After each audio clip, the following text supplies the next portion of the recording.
Passion is very important because it is what gets you up every day. And I realized I really did enjoy it. Because essentially, photography is capturing a moment in time that won't happen again, right? This is the story of Marc, a licensed architect turned professional photographer based in the Philippines. In this video, he shares what's it like being the first architect in a family of engineers, what got him into photography, and how he turned a passion into a profession. For those new, my name is Josh, and I make videos exploring people's stories in depth. So if this video resonated with you, leave a comment and hit subscribe. And let's begin. Hi, thank you so much for your time. I know you're a man known for a lot of things, but for those who don't know you, who are you and what do you do? All right. My name is architect Marc I am an architect and also a professional photographer. I established my own architectural firm. It's called Studio BDJ Architecture and Design. I'm also a co-founder of Studio Synthesis, which is our photography firm. I grew up in a family of engineers actually. My grandfather was a civil engineer. He had several kids who also became civil engineers, who in turn married civil engineers. So now third generation, we were also expected to follow the family business. So growing up, I spent weekends or summers in the sites, climbing on dump trucks, running around the job sites, climbing up patching plants, learning about asphalt and all of these different materials growing up. When I got to third year, fourth year high school, I was supposed to choose which path to take. I originally wanted to take up civil engineering, but sometime I realized that I want to do more creative engineering. So creative engineering is essentially architecture, where you practice more of design form, but built in the practicality, functionality, stability, computations of the engineering side. You're a family of engineers, but eventually you chose to carve your own path. Why? What I realized was passion is very important because it is what gets you up every day. You don't feel like you're forced to do things if you love what you do. Earlier on, even in grade school, high school, I realized I loved art class.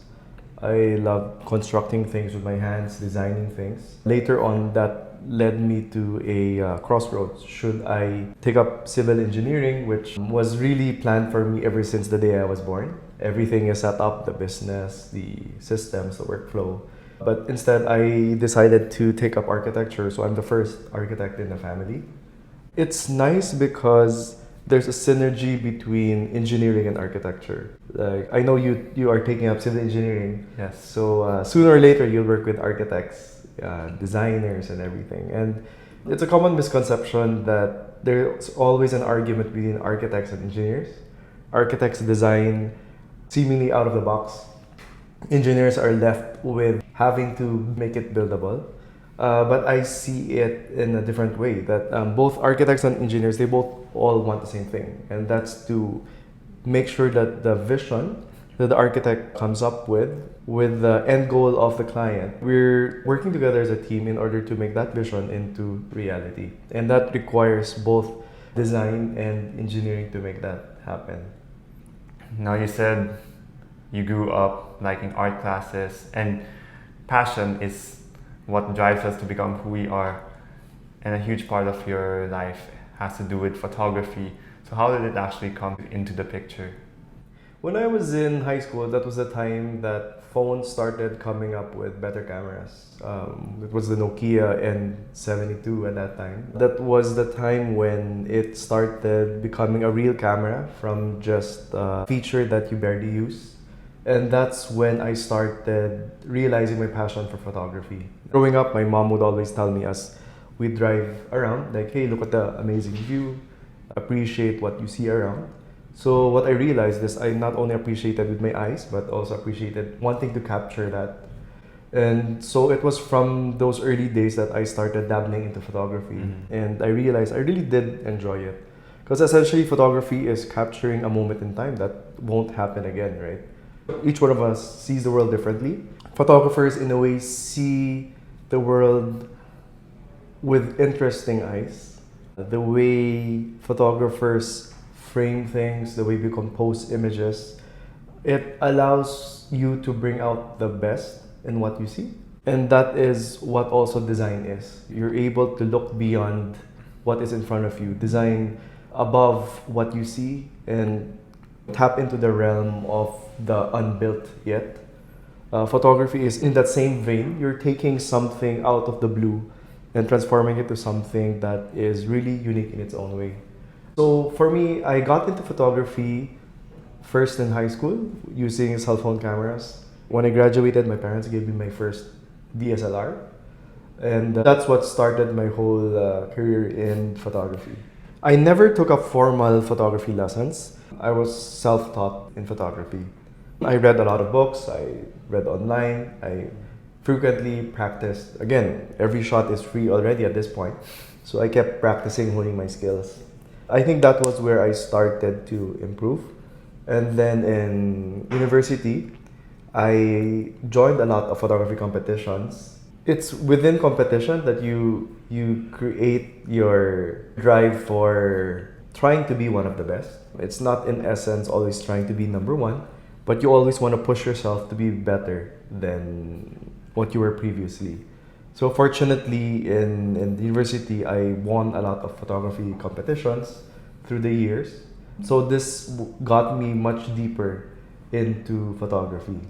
When I graduated, I won a particular contest. It's called Yellow Pages. The photo that wins becomes the cover photo of the Yellow Pages. And at that time, the Philippines had its More Fun in the Philippines campaign.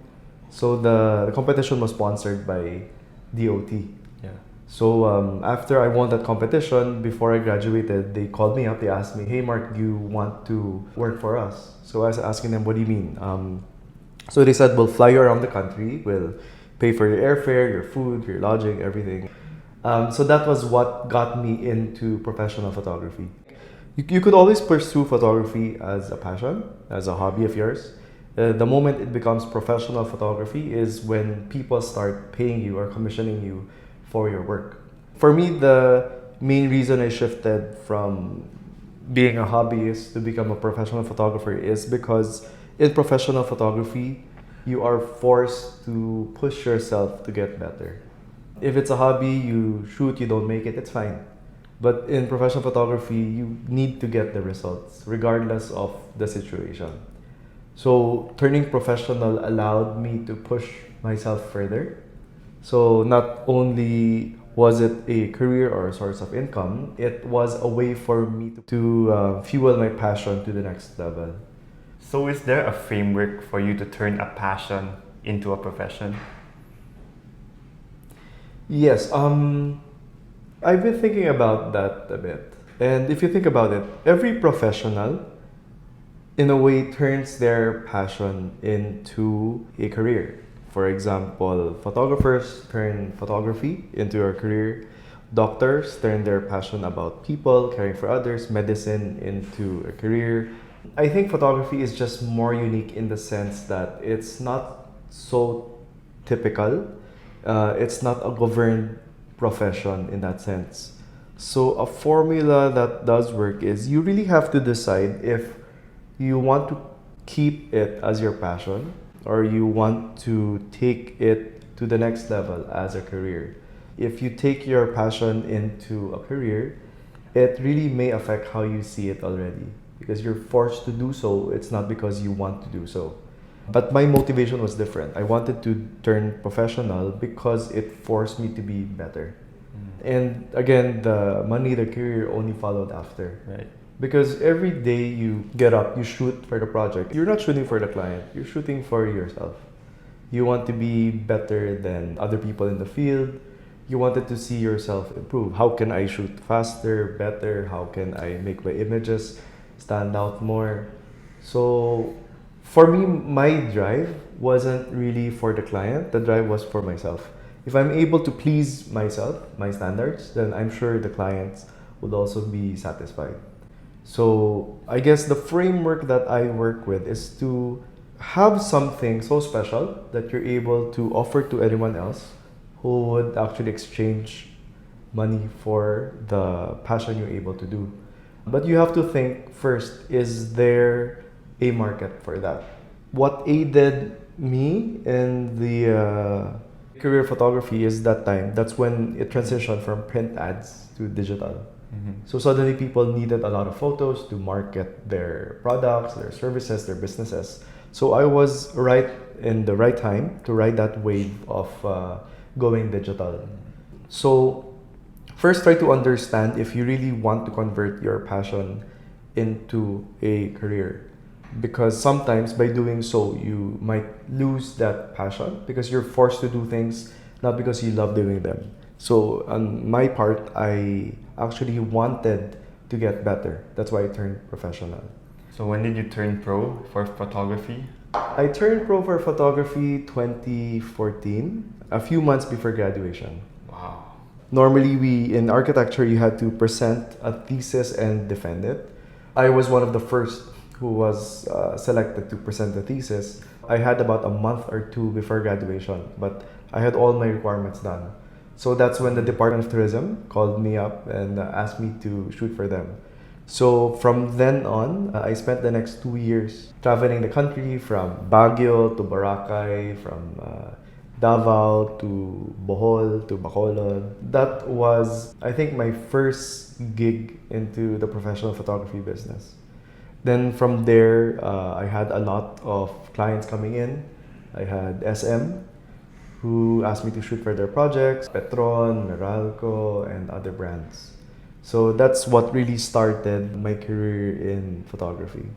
From what started as something you were just dabbling in when you were young to now you're shooting for the big names like Department of Tourism, SM, and so many more.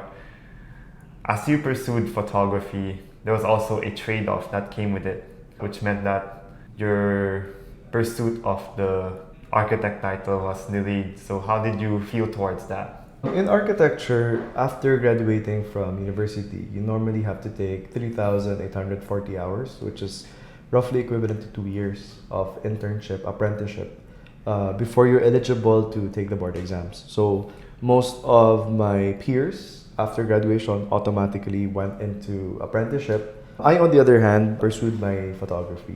So to be quite honest, there was a point in time when I asked myself If you made it this far, thank you so much. Stay tuned for part 2 as architect Marc opens up about deviating from the normal path of an architecture graduate. So do subscribe so that you don't miss out on that one. I'll see you there.